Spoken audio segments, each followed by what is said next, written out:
Perkenalkan, nama saya Hanaferul, NIM 2019 008154, kelas 54. Di sini yang pertama saya akan menjelaskan tentang perilaku organisasi. Perilaku organisasi adalah studi mengenai apa yang orang-orang lakukan dalam sebuah organisasi dan bagaimana perilaku mereka memengaruhi kinerja organisasi. Secara khusus, perilaku organisasi fokus mengenai bagaimana meningkatkan produktivitas, mengurangi absen, perputaran pekerja dan perilaku menyimpang di tempat kerja, serta meningkatkan perilaku kewargaan organisasi dan kepuasan kerja. Yang kedua adalah keragaman dalam organisasi. 3 variabel keragaman dalam organisasi. Yang pertama, karakteristik biografis, yaitu umur, jenis kelamin, ras dan etnis, disabilitas, masa kerja, agama, orientasi seksual dan identitas gender, dan identitas budaya. Yang kedua, kemampuan, yaitu intelektual, fisik, dan peran disabilitas. Yang ketiga, program keragaman, menarik, memilih, mengembangkan, dan mempertahankan pekerja yang beragam, keragaman dalam kelompok, dan program keragaman efektif.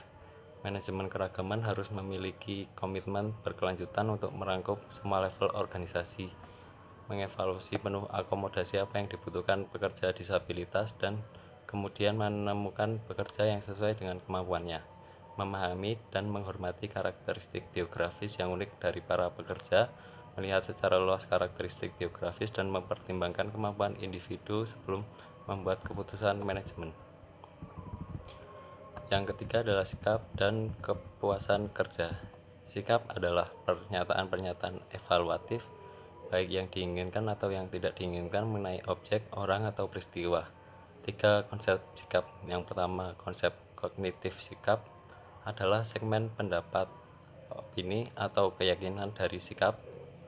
Yang kedua, komponen afektif sikap adalah segmen emosional atau perasaan dari sikap. Yang ketiga, komponen perilaku sikap adalah niat untuk berperilaku dalam cara tertentu terhadap seseorang atau sesuatu.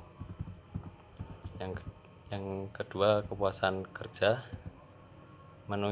merujuk ke perasaan positif tentang pekerjaan seseorang yang merupakan hasil dari sebuah evaluasi karakteristiknya.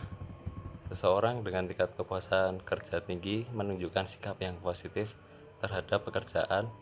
Seseorang yang tidak puas dengan pekerjaannya menunjukkan sikap yang negatif terhadap pekerjaan. Kepuasan kerja adalah sikap umum terhadap pekerjaan seseorang yang menunjukkan perbedaan antara jumlah penghargaan yang diterima pekerja dan jumlah yang mereka yakini seharusnya mereka terima. Yang selanjutnya adalah emosi dan suasana hati.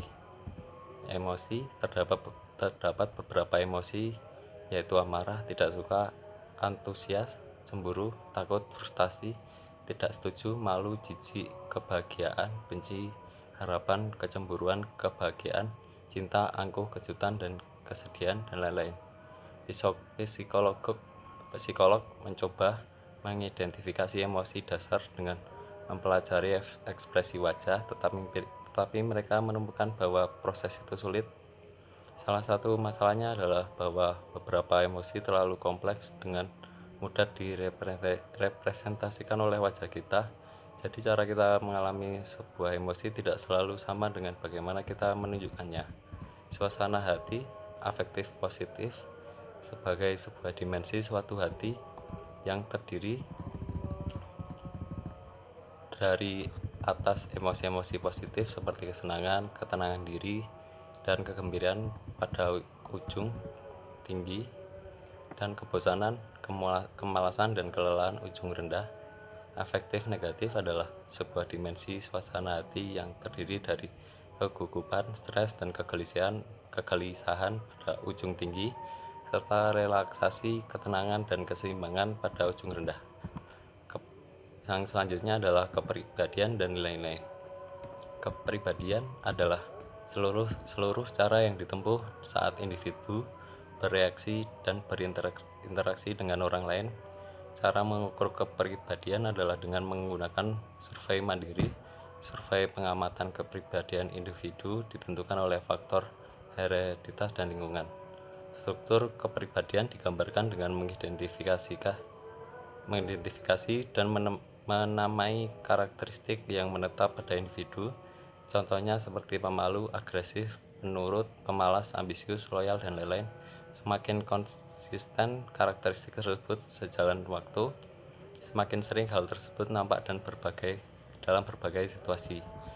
Yang kedua, nilai-nilai merupakan suatu bentuk keyakinan dari pribadi dan sosial bahwa suatu cara bertindak atau hasil akhir lebih baik dibanding cara bertindak atau hasil akhir lainnya. Nilai menjadi fondasi dalam memahami motivasi, sikap, dan persepsi seseorang. Saat memasuki sebuah kelompok atau organisasi ada gagasan mengenai apa yang sepatutnya dan tidak sepatutnya dilakukan sebagai akibat nilai mengamburkan objektivitas dan rasionalitas memengaruhi sikap seseorang.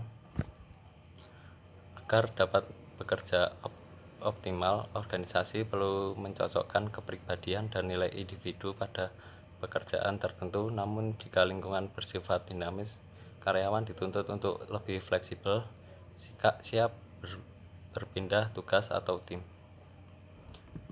Yang selanjutnya adalah persepsi dan pengambilan keputusan. Persepsi adalah sebuah proses individu mengorganisasikan dan menginterpretasikan kesan sensoris untuk memberikan pengertian pada lingkungannya. Faktor yang mempengaruhi persepsi yaitu faktor-faktor dalam situasi yaitu waktu, keadaan kerja, keadaan sosial. Lalu faktor-faktor dari seseorang yaitu sikap, motif, minat, pengalaman, dan harapan. Dan faktor-faktor dalam target, sesuatu yang baru, gerakan, suara, ukuran, latar belakang, kedekatan, dan kemiripan. Pengambilan keputusan dalam organisasi rasional, sebuah model pengambilan keputusan yang menjelaskan bagaimana individu seharusnya berperilaku untuk memaksimalkan hasil. Rasionalitas terbatas, sebuah proses pengambilan keputusan dengan membangun model yang disederhanakan, yang mengeluarkan fitur-fitur esensial dari masalah tanpa menangkap semua kompleksitasnya. Intuisi, sebuah proses tanpa sadar yang diciptakan dari pengalaman yang diperoleh, bias, dan kesalahan umum dalam pengambilan keputusan. Bias terlalu percaya diri, bias jangkar, bias konfirmasi, bias ketersediaan, eskalasi komitmen, kesalahan acak, aferi rasio, bias retrospeksi. Yang terakhir adalah konsep motivasi. Motivasi adalah suatu proses seorang individu dalam berperilaku sedemikian rupa sehingga mau bekerja atau bertindak demi tercapainya tujuan organisasi. Motivasi juga merupakan kesediaan untuk mengeluarkan